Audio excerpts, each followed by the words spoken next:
Welcome to The Explainer. Today, we're heading on a pretty epic, cinematic, historical journey.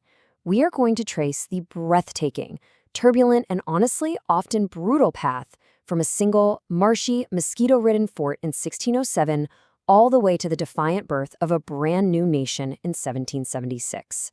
It's a story of survival, exploitation, rebellion, and ultimately, unity. But to really understand how this nation was born, we have to plunge right into the gritty reality of how it almost died before it even began. Picture this, 60 out of 500. That was the staggeringly low survival rate of English colonists during Jamestown's horrific, starving time in the winter of 1609 to 1610. Out of 500 people trying to carve out a life in a totally unfamiliar world, only 60 lived to see the spring. It immediately builds this immense dramatic tension, doesn't it? Like, how did an experiment this disastrous survive at all? Okay, let's dive into this timeline. Over the next few minutes, we're going to trace exactly how a handful of completely disparate, struggling settlements clinging to the eastern seaboard evolved, clashed, and ultimately converged into a unified revolution. We'll go from the absolute brink of starvation in Jamestown to the arrival of the Pilgrims, push through a massive global conflict, and finally arrive at the Declaration of Independence.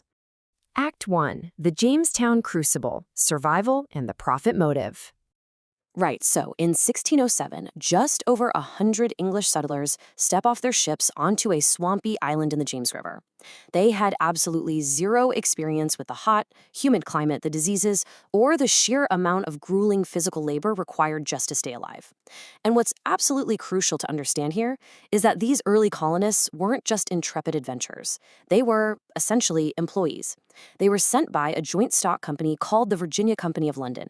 Investors back in England bought shares to fund this colonization, fully expecting a percentage of the profits in return. That meant the settlers were under immense pressure to find gold and turn a profit for a distant corporation, even while they were literally starving to death. Well, turns out the gold they were looking for didn't exist. What actually saved the colony was a leaf. John Rolfe introduced a specific strain of tobacco to Jamestown. Learning to cultivate this single, highly addictive cash crop completely transformed Virginia from a desperate death trap into a booming, export-driven agricultural economy. Tobacco literally saved the Southern colonial experiment. Act 2. 3 distinct colonial regions. The convergence of contrasts. Now, while the South was driven by the profit motive of cash crops, the North was driven by piety. In 1630, a group of Puritans led by John Winthrop arrived to establish the Massachusetts Bay Colony. Winthrop famously declared, "We shall be as a city upon a hill. The eyes of all people are upon us." You see, they didn't just want to make money, they wanted to build a strict model Christian society. They valued intense religious devotion, education, even founding Harvard in 1636, and tight-knit community town meetings. Eventually, they built a really robust regional economy powered by timber, fishing, and shipping. Though, there is a bit of dark irony in setting out to build a perfect utopian society, only to spend your first few winters practically freezing and starving to death. Then you have the middle colonies, places like New York, New Jersey, and Pennsylvania. They acted as a sort of bridge. William Penn established Pennsylvania as a haven for Quakers, welcoming religious and ethnic diversity. These colonies basically became the breadbasket of America, built on commerce and smaller family farms growing wheat and corn. Contrast that directly with the southern colonies, like the Carolinas and Georgia. They developed incredibly strict social hierarchies built around massive plantations growing rice, indigo, and of course, tobacco. And this brilliantly illustrates just how profoundly divided these early colonial identities actually were. You have New England totally focused on shipping and religion, the middle colonies focused on commerce and diversity, and the southern colonies focused on cash crops and a strict plantation hierarchy. They were practically different countries at this point. Act 3. The shadow of slavery, the engine of the plantation economy. As the agricultural demands of the New World grew, the reliance on enslaved human beings became the primary economic engine for the southern colonies. The historical record shows this began in 1619, when a Dutch ship arrived in Virginia carrying 20 captive Africans. Initially, the colonies relied heavily on white indentured servants from Europe, but over the 17th century, as those servants completed their contracts and the sheer need for labor exploded, the colonies transitioned to a total reliance on the transatlantic slave trade. Harsher, increasingly rigid legal codes were systematically developed to ensure permanent, race-based servitude. By the year 1750, that system had expanded massively to an estimated 250,000 enslaved Africans in the 13 colonies. This immense scale of human bondage was primarily driven by the insatiable demands of southern cash crops and the booming Caribbean sugar trade. Act 4, the Native American cost: displacement, disease, and conflict. Of course, this rapid European expansion came at an incalculable cost to the people who already lived there. The demographic collapse is staggering. Between 1492 and 1650, the indigenous population in the Americas plummeted by an estimated 80%. They dropped from roughly 50 million people down to just 8 million. This catastrophic decline was primarily driven by newly introduced European diseases, like smallpox, to which Native Americans had zero immunity. And where disease didn't decimate populations, violent land disputes often did. While early relations sometimes involved mutual survival and trade, kind of like the Pilgrims and the Wampanoag, those alliances deteriorated as colonists continuously encroached on native lands.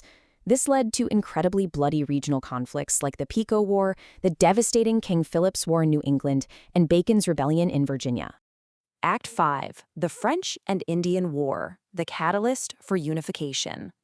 So, by the mid-18th century, colonial borders pushed into French territory, sparking a skirmish led by a young Virginia militia officer you might have heard of named George Washington. That fight quickly spiraled into a global conflict. Now, what's really interesting about this is the immediate colonial reaction. In 1754, representatives from 7 different colonies met in New York for the Albany Congress. This marks the very first time these fractured, independent colonial representatives gathered together of their own initiative to discuss mutual defense.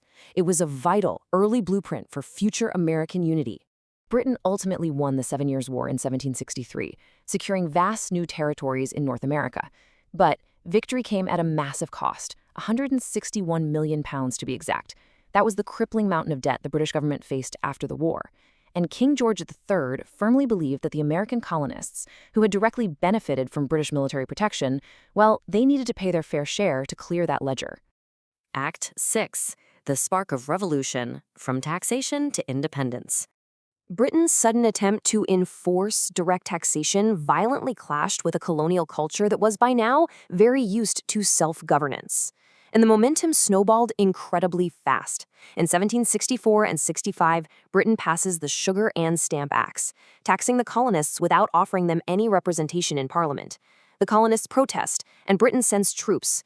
That tension snaps at the Boston Massacre in 1770, leaving 5 dead. Then, the Tea Act triggers the rebellious Boston Tea Party in 1773. Britain cracks down hard with the Intolerable Acts, literally closing Boston's port. The colonists realize negotiation has totally failed. Militias form, clashing with British forces at Lexington and Concord in 1775. And finally, the Continental Congress takes the ultimate step, issuing the Declaration of Independence in 1776.